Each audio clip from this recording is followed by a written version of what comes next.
Hey, class.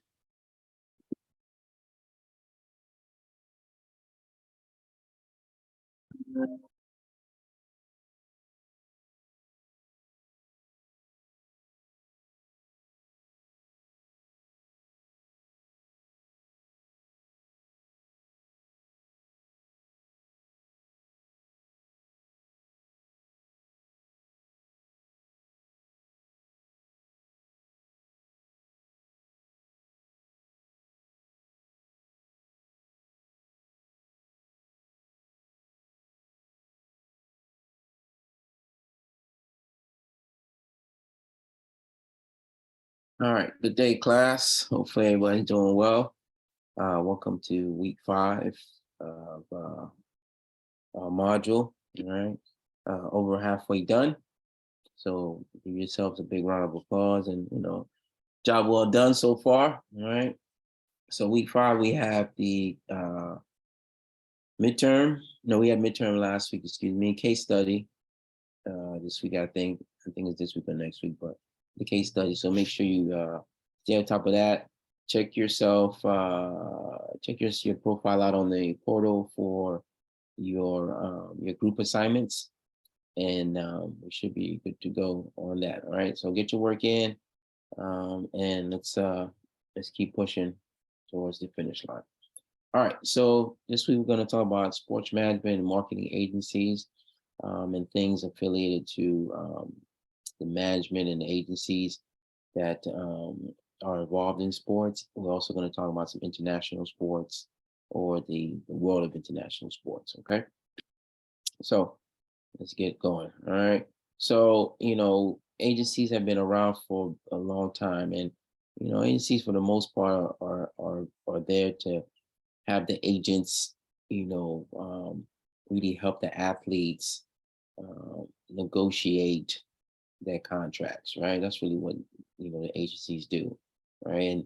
And so each athlete, instead of having to worry about all the technicalities of the business, have an agent, and the agent facilitates all the transactions and the negotiations and the contract talks between the athlete and the team. Okay.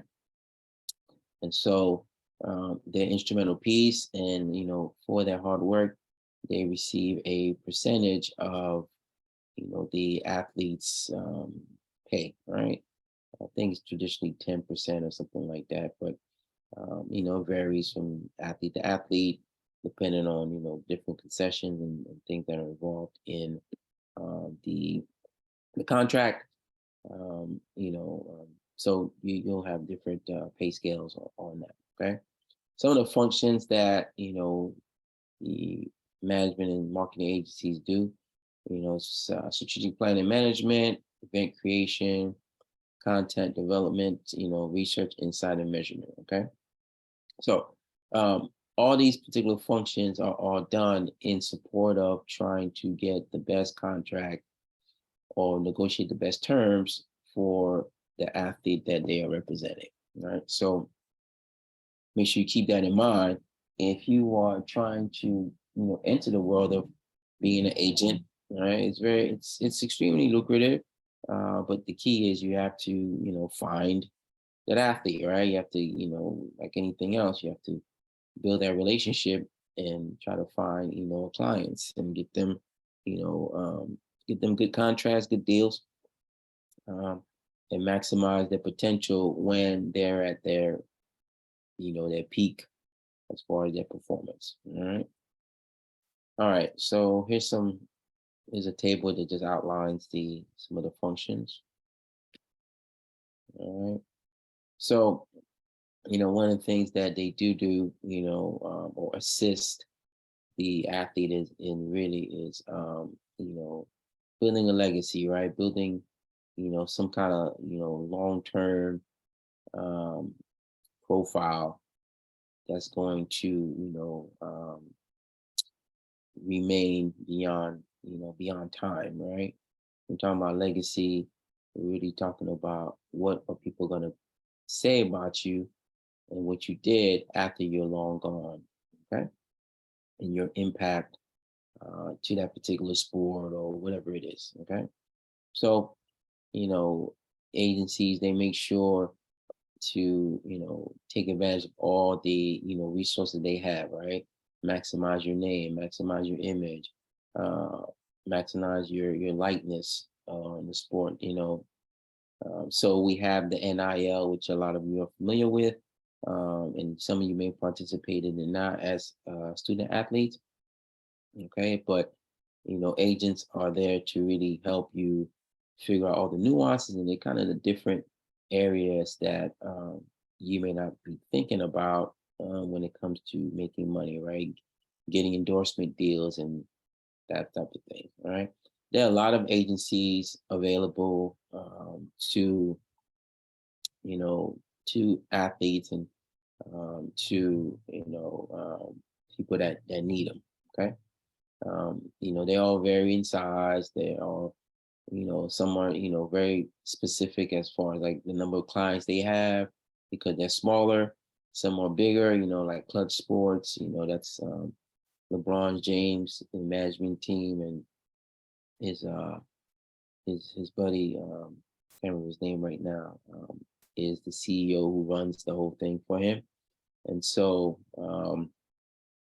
he's a pretty big, pretty high profile agency, and they have a lot of high profile clients. Okay, but again, he has high profile clients because his main client is LeBron, but at the same time, LeBron has a lot of influence, in that particular arena and in other industries, right? So that gives him connection and give him insight or comes a network with other folks, right? And so they come on board and they will they will try to, build a relationship and build some, bring some money in for those folks the best way they can. Okay. So when it comes down to what they offer, right? You got your full range of services, all right? You have your strategic planning and sponsorship solicitation, which we always want endorsements, okay, as athletes. All the commercials you see on TV, especially the ones with Shaq, or you see the State Farm with Aaron Rodgers, or Steph Curry with the Subway, Charles Barkley with the Subway, or any, Tom Brady with the watches, and it doesn't matter. Even Jay-Z with certain, or Beyonce with certain things, or Serena Williams. Okay. Those are big money, right? And those athletes make a lot of money from those particular endorsements, okay, and those sponsorships. All right. So another full service activity is event creation and contract negotiation, which is really the at the core of what agents do, right? Negotiate contracts, make sure that they're getting value for their athlete, right? The marketing, research, and measurement is really done behind the scenes in order to get a full analysis and full big picture of, how's our athlete doing, right? What's the value of our athlete in the market, and what kind of offer should we be looking at requesting from management for our athlete? Okay. All right. So now we have a full service agency, right? IMG or WME also, right? IMG is a pretty big agency, and they do everything from sports to, modeling, models. They cover those full spectrum of people that need representation. Okay. So, um, if you're ever wanting to find a reputable, qualified, agent, IMG's probably a way to go. If you're on that level, right? And if you are, then they'll do well. Okay. They do offer media and digital support, global brand partnerships. So they really just help you to build your brand on a global level, right? And you want to be on a global level as an athlete or as someone who's in the eye of the public, right? You want to be known everywhere, right? There's not too many places that, someone to say like Michael Jordan, not too many places that Michael Jordan can go with where he won't be recognized, all right? He's a global icon.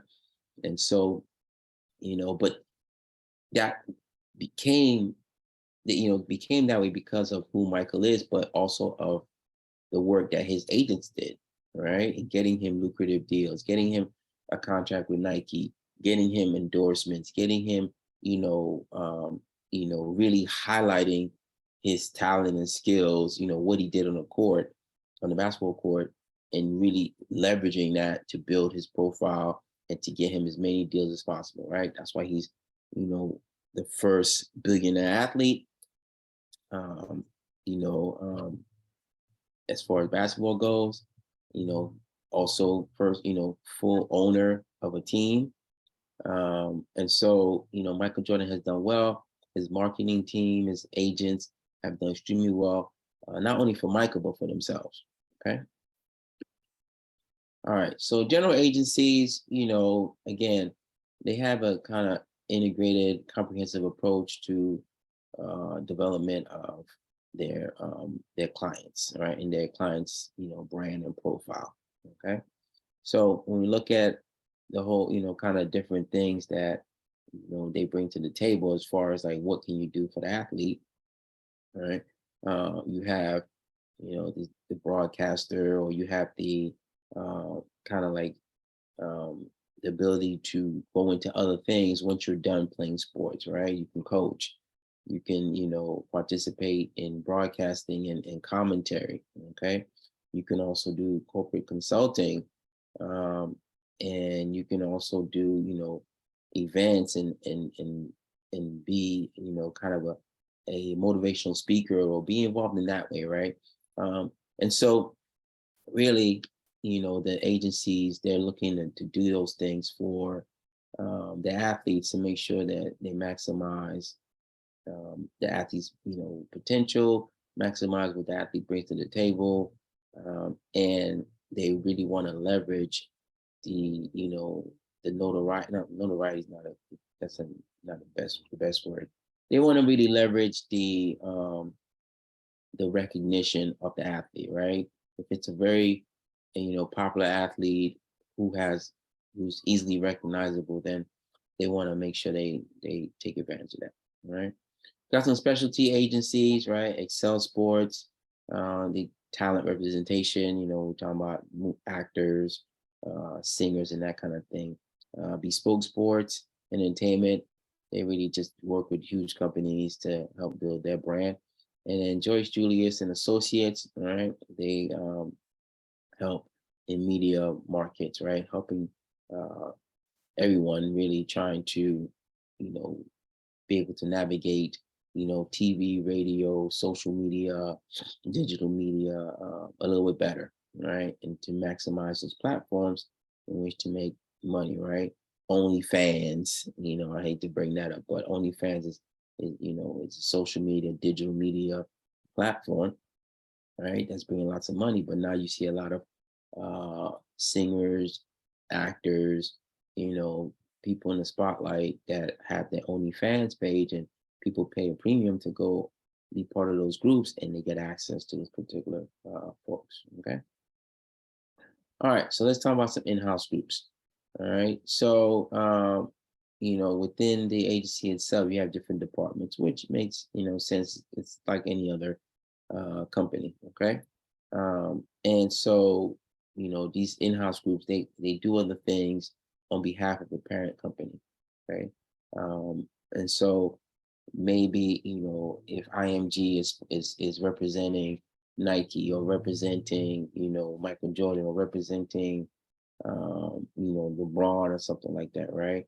There's a whole nother department within, the company that's working on his media profile, that's maybe, managing his social media platform for him. Okay. Um, also, the in-house groups really are there to make sure that, the company is kind of staying on track on what they need to be doing, right? And so they will they will do some of the marketing and advertising for the company itself, right? They themselves have to advertise and get business development going, and get clients. So somebody has to do that, right? So they have an internal function or in-house group that does that, right? That they're the agent for the agency. Okay, if you can understand that. All right. Um, you know, and they work with other units of the corporation, right? So NBA content, if you're dealing with NBA, this NBA global, there's NBA content, there's NBA, NBA grassroots. There's all kind of different NBA programs that that are all in house and really need to be managed, and because that's where the future is at, right? That's where the younger generation that and then learning how to come up in the sport, but the agents and the agencies have to be present and groom those particular athletes and those folks to understand, hey, when you if you elevate and you move up in the sport, that we will be there to help you not only build your profile but build your brand, and to also get you as much money as possible, as far as earnings. Okay. Some issues that we have in you know sports management and marketing agencies, of course, is diverse and challenging, right?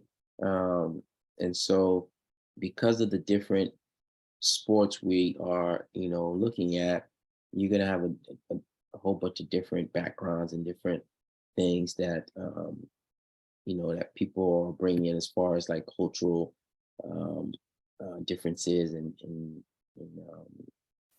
issues related to that, right? And how do I deal with racism, and how do I deal with prejudice? How do I deal with gender discrimination? There's a whole lot of stuff that you have to deal with. So it's hard to get into the business. Okay, not easy, but it is doable. Again, like I said, you have to get that right athlete to kind of get you started. Okay, educational background. You don't necessarily need a degree um, to be an agent, but it definitely helps because you get to a point where you cannot. Let me not say that. You do need a degree to be an agent, right? You should have a bachelor's degree, um, and that's a new requirement that they just put in. I think about a year or two ago. But before, you didn't need a degree to be an agent, but now you do, right? But most agents, for in general, they tend to be lawyers. Okay, there are the agents that focused in sports law or contracting or something to that effect, right? That really gave them the understanding of how to build contracts. You have to understand a lot of business and economics and accounting, and understand time value of money, certain things, right? Understand a bevy of things: physiology, psychology, anatomy. Because you have to be able to understand if your athlete has an injury, what does that injury really mean? Is it a career-ending injury? Is it something that is short term? What are we talking about here, right? You do need certain skills, right? You need to be organized. You need to have some technical acumen, and you definitely need to have people skills. Okay, you cannot necessarily um, go on and try to um, you know be an agent and not have people skills. You have to be a negotiator. You have to understand people. You have to listen, which is probably one of the more important things. Okay. Uh, okay. So some challenges, right? Uncertainty in client base. That's across the board for anybody and for any agent or agency. Because at any time, once the contract is up, the athlete can switch agents, because if they feel like another agent can get them more money or is a little more well known, has more connections, then they can do that. Okay.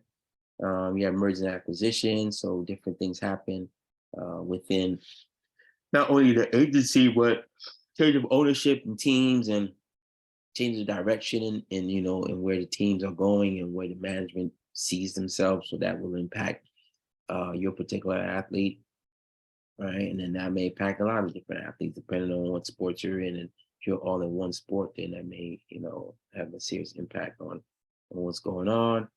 And then, you have your, economic challenges at times, which in many instances, sports and,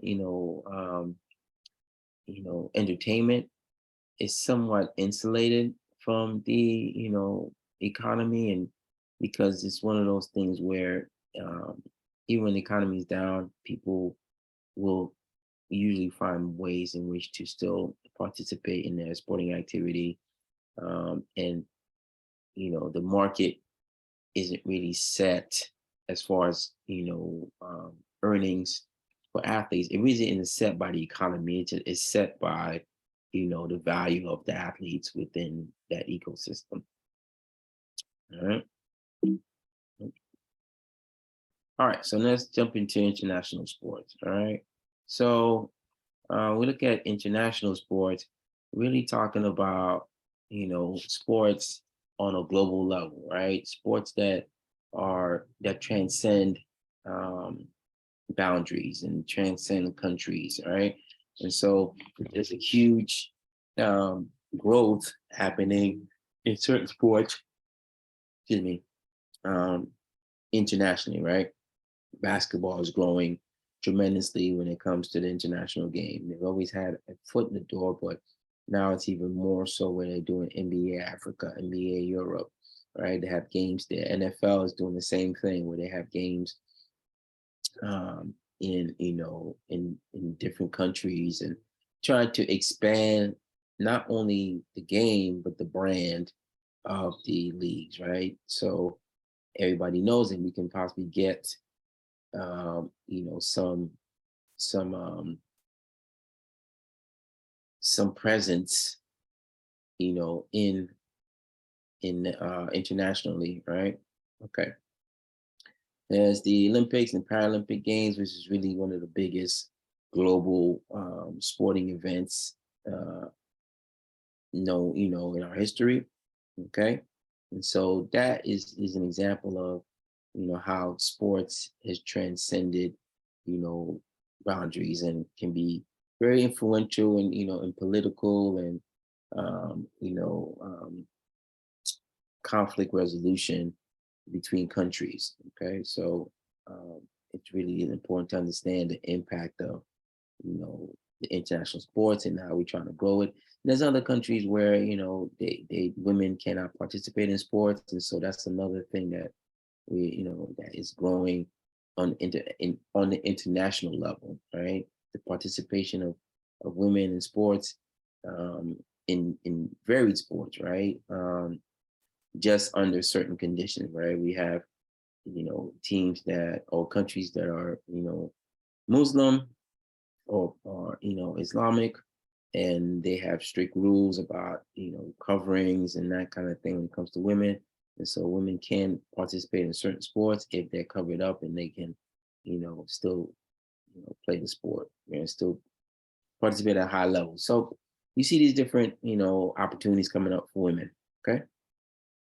And then there's a lot of money to be made globally as you start attaching these global icons to the sport, all right? And so when people see Michael Jordan, and they're in, I don't know, Turkey or they're in Albania or they're in, China or wherever, right? That makes them want to go out and start to play the sport. But if there's no venue, there's no, place to go play, then they have to start, trying to figure out, okay, where do we exactly play basketball, right? What do we need? How do I get this thing started? How do I get more people involved in playing the game, right? Because you may have some amazing, players that are not getting noticed because they don't really have a venue, a platform in which to showcase their talents or to work on their craft or their skills. It's just not, it's not the national pastime, right? So most times soccer or, football is the number one sport in the world. And so most countries focus on that. But at the same time, we have different pockets of people who like to play baseball, who like to play basketball, who like to play football, who like to play cricket, right? And so where do I go play all these particular games if it's not necessarily the the, the game of the country that I live in, right? It's not mine. It's not our game, right? It's not necessarily something that you can just, go around the corner and start to play. Okay. All right. So let's talk about a few things that were kind of dramatic and scary and when it came to Olympic Games. Okay, you have the 1968 Mexico City Games, and you have the Summer Olympics of '72. Okay, so both those particular games, one was a big push into civil rights and they would ability to demonstrate on that platform. Um, the other one for Summer Olympics of '72, I believe there was a hostage situation during the Olympics, and also not only a hostage situation, but there were a lot of defectors during that time in which people were trying to seek asylum and that kind of thing. So,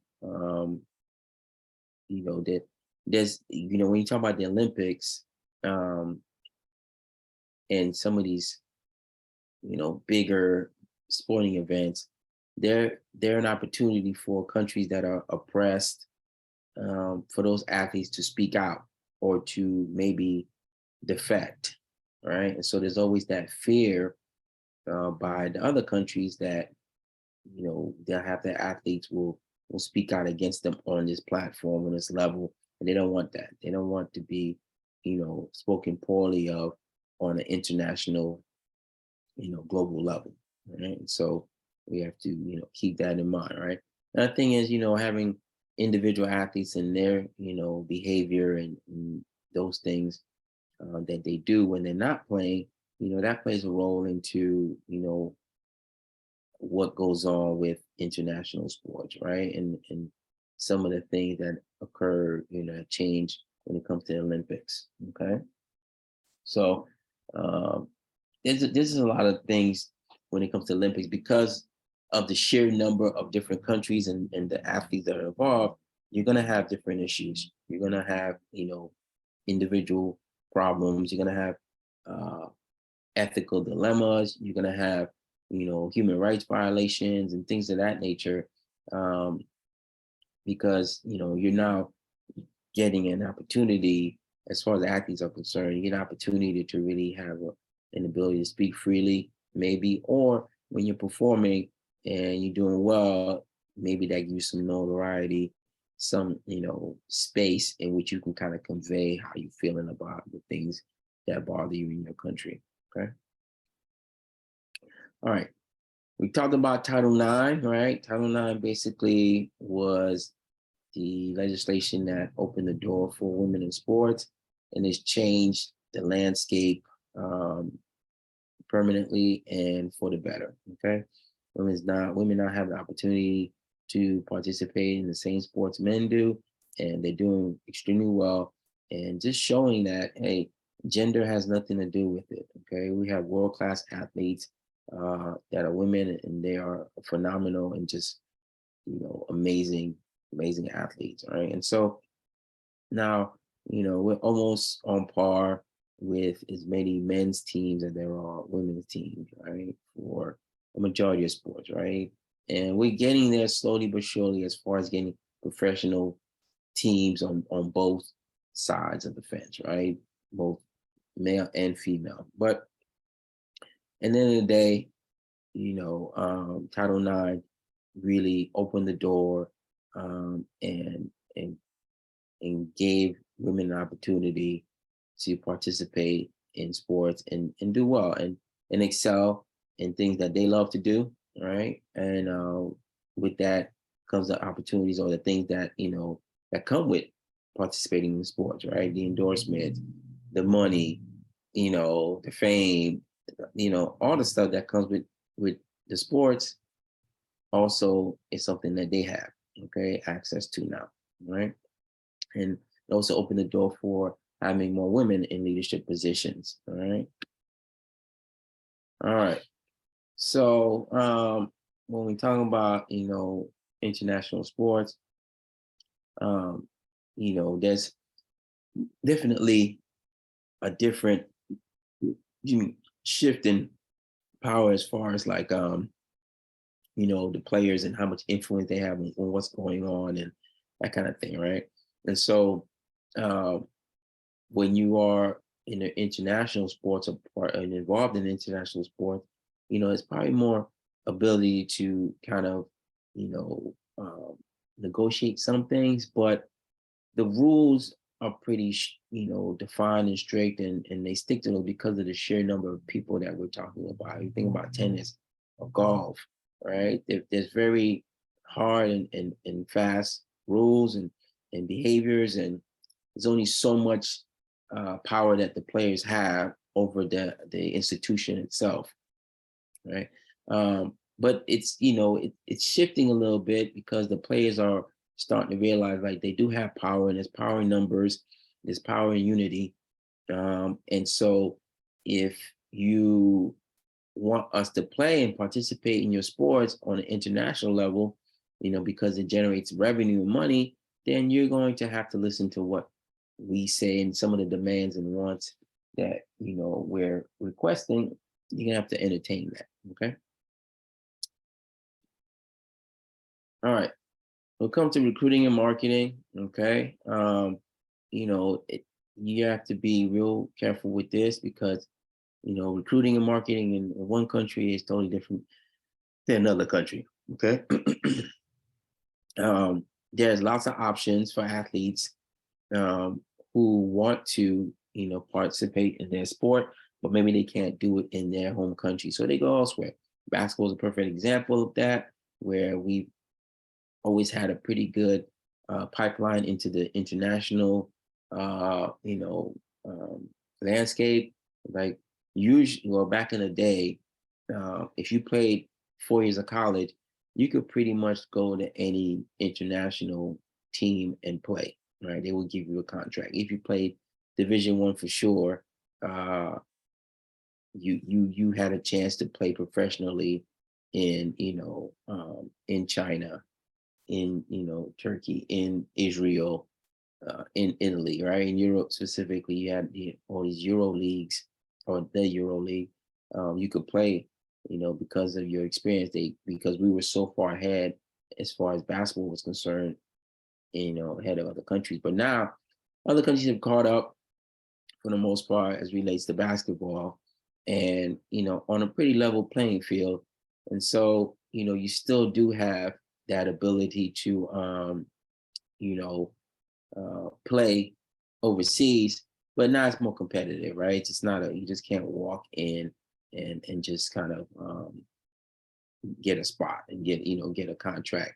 The other thing about international sports is that it gives you an opportunity to rebuild the athlete, rebuild the profile, rebuild the image of the athlete. Okay, because the athletes, here in the United States are considered the best for the most part. Especially when we talk about football, basketball, baseball. Yes, it's like a mix, but the best players, they come from different areas. Same thing with basketball; they come from different areas. But if you want to play with the best and be with the best, typically people come to the U.S. But once an athlete is kind of like maybe burn their bridges here, or they've gone through some injuries and they need to rebuild themselves, or they just not doing well here, they can go to an international market and then rebuild their brand and still make their money, you know playing overseas, right? We have a example of Stephon Marbury. I don't know if you guys are familiar with him. He's a basketball player from New York, and he's playing the NBA. Amazing player, but he had some troubles in the NBA. He had some issues, and so he went to China, and he did extremely well in China, with to the point where they have a statue of him, out in Shanghai in their major square, well, not the major square, but in their stadium, in front of the stadium, dedicated to him. He has such an impact and became such an icon, a fixture of this society. They had so much respect for his talent, his game, and what he brought to the team and helped them win multiple championships and that kind of thing. So, you can go over and be successful and make money, and have an impact on a society, on a culture that is not even remotely close to yours, right? Stephon Marbury, for those that aren't familiar with him, is African American. Okay. And of course, we know Chinese, or people in China are Chinese. Okay. So you can see where that there's a level of reverence and respect that you can be attained.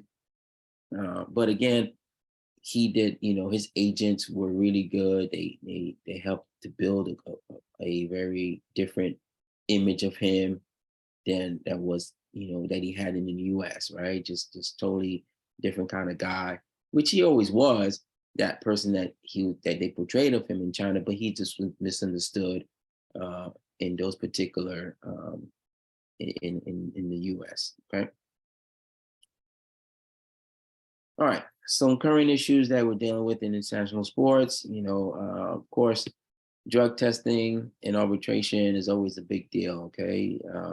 Every country tests differently. And so you have to make sure you have the governing body, whoever that may be, make sure that the testing is accepted, acknowledged by all, and done by all, and it's fair across the board. But different drugs and different, enhancements, performance enhancing drugs, PEDs, PEDs, that they all have their you know, um, different ways of looking at it, right? There's match fixing, which is a little bit harder to do nowadays, but it's still an issue where you have to worry about, you know, um, things, behind the scenes of people, making deals and saying they're going to, take points off the board, or do certain things in which to provide an edge to the people that are betting on sports, right? To determine the outcome, right? We don't want that. We want a fair playing field, and let the best team, let the best individual win. Okay. Again, gender equality is always an issue in sports and in our society in general, and we're working on making sure we um, get that situated. Okay, it's going to be a long process, and it will continue to grow, but it's going to take some time to get there. Okay. And also we talking about, looking at sustainability, right? How do we connect, environment to sports, right? And one way that they're doing that now is, if we look at Nike and some of their apparel, right? They use sustainable material.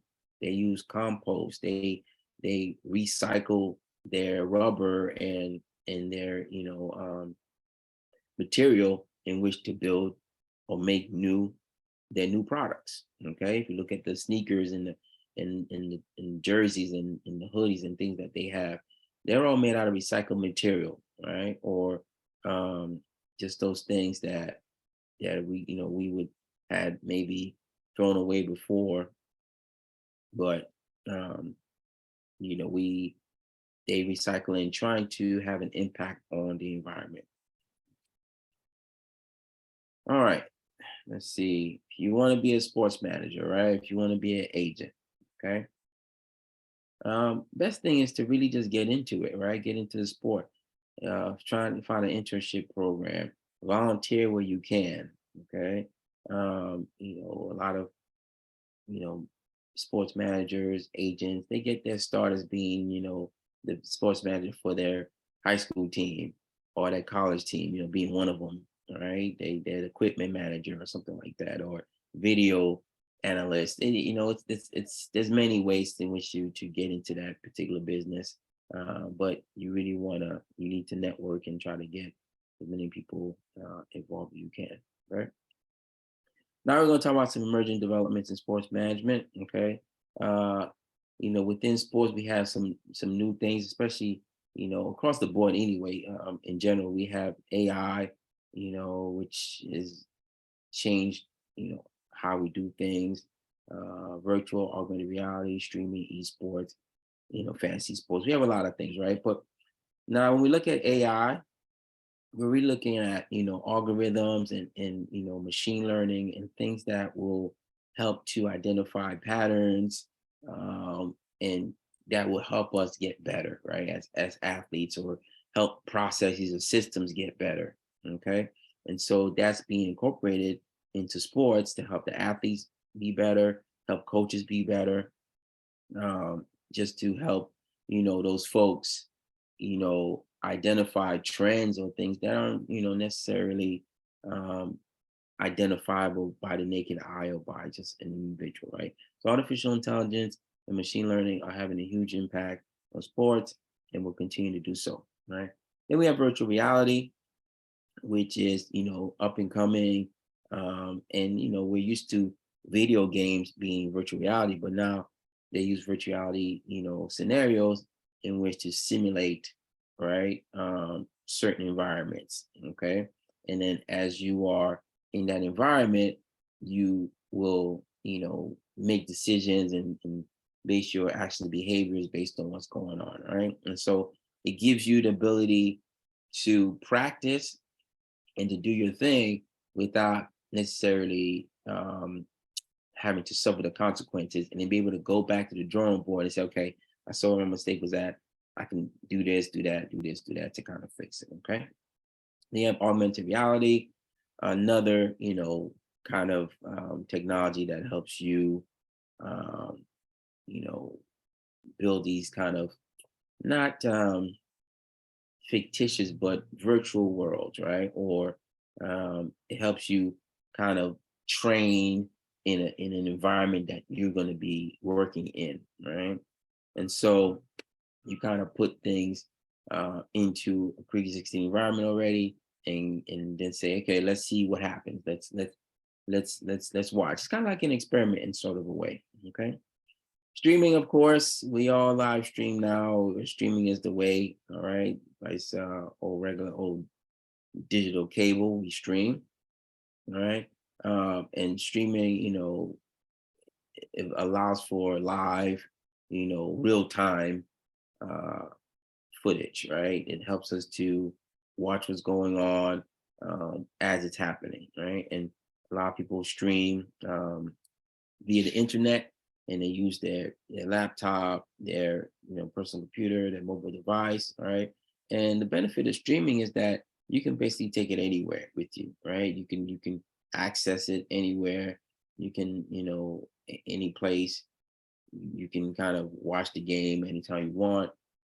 um, as long as it's going, you can watch the stream and see what's going on, and everything is happening at the moment. All right.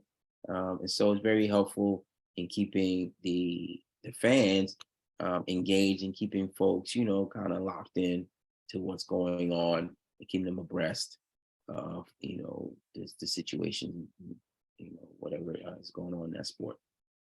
All right. Esports is definitely something, new and up and coming. Okay. So we think of sports as, physical activity. We think of sports as, having to endure some kind of exertion on ourselves, and excuse me, and we have to deal with real things, and individuals, and work with a team. Esports is not that. Okay. Esports are basically video games, and how, we play, video games in this competition between players. Okay. That's really what it boils down to, right? People are having competitive events, but they're playing video games, right? And we're really trying to see who plays the best video game. Okay.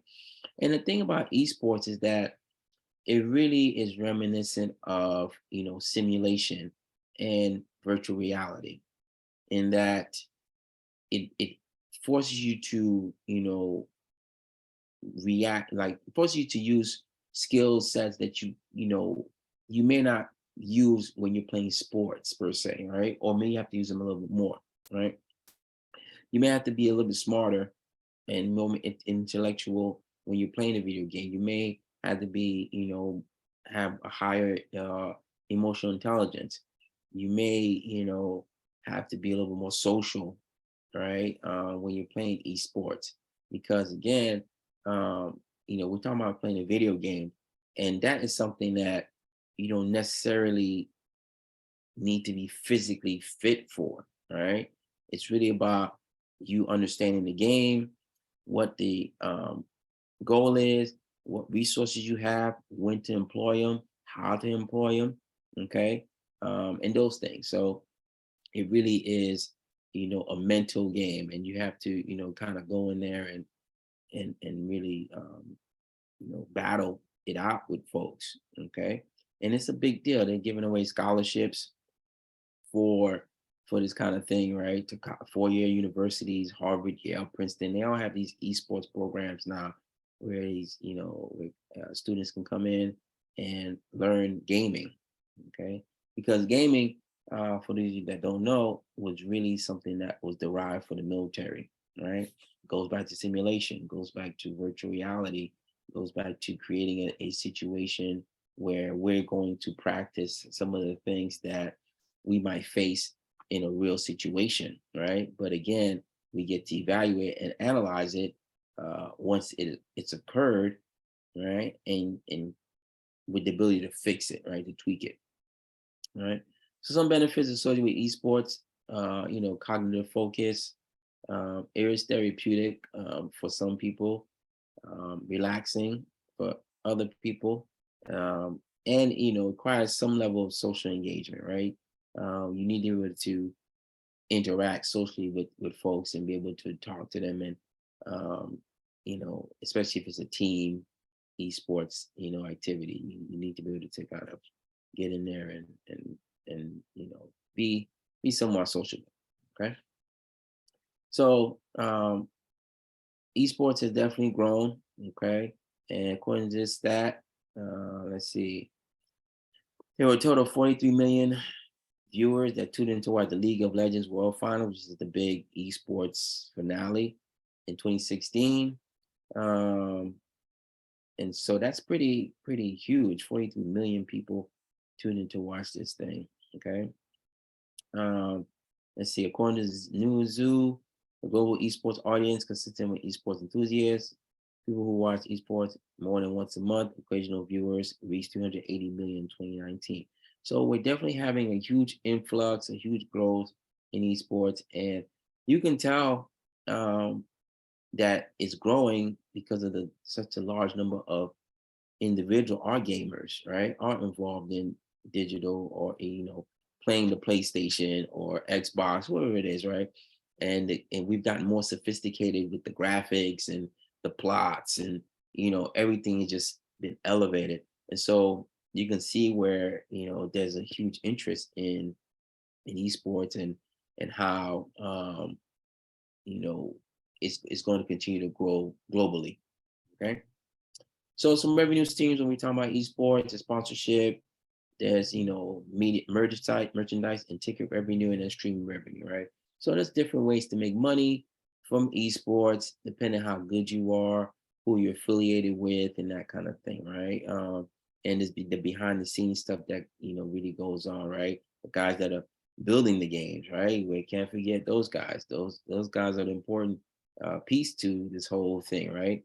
Making these games and making them to the level where they're engaging, they're challenging, but they're not impossible to complete. You know, the graphics look great, the sound. I mean, there's a lot of things that go into making these games, right? Especially if it's a game based on um, a particular set of athletes or characters that are real people. This is a whole different world on that. Right? Fantasy sports, is another area where sports has grown, where people, get to build their, if they were in charge, what kind of team would they build based on their budget? And then they see how well they do as a GM, all right, as a general manager. Okay. You have fantasy football, you have fantasy basketball, fantasy baseball, fantasy hockey. I think you have pretty much fantasy sports in every real life sport. Okay. But football is the one I'm really familiar with, and basketball more familiar with, and know that they're active fantasy sports, fantasy football leagues, and that kind of thing, right? So it's growing. And then, end of the day, people do it for fun, but they also do it because there's, a monetary incentive. If you win, right? If you do well and you know how to put a team together, and the people that you pick, and they perform well in real life, and that translates into performing well on your fantasy sports team, you can make some decent money, right? And you got to remember that you can pick different players from different teams and put them together, right? Get the best particular player that you can find for your money or for your budget, and you can put those people together, even if they're not on the teams in real life, together. Okay. All right. Let's look at that. So the different tiers of fantasy sports business, tier one, you got your game developers and your publishers, your leagues. Tier two, you have your marketers, your broadcasters, and tier three, you have your coaches and managers, okay? Your fans and your gamblers, right? And it's important that we highlight, gambling and sports betting, because that is really a major driver for all these particular sports and activities, okay? Um, Betting on sports and gambling on sports has been around since the beginning of time, right? People have always been making wagers, and between athletes or teams to see who wins. So that is not anything new. You just got to make sure that it's done in moderation, it's done within the proper parameters, as far as like what you can afford and what you can't afford. And people have been known to have gambling addiction and betting addictions. So, you have to be really careful with that and not overextending yourself when you're betting on sports, and understanding also how to bet on sports, right? There's a science to it, and there's a lot of statistics behind it that help some of these people become really successful at betting, right? All right. So at this time, this concludes our brief for the week. Make sure you get your work in. Make sure you look at this week as far as the case study. If you have any questions or anything like that, please feel free to reach out to me. All right, thank you.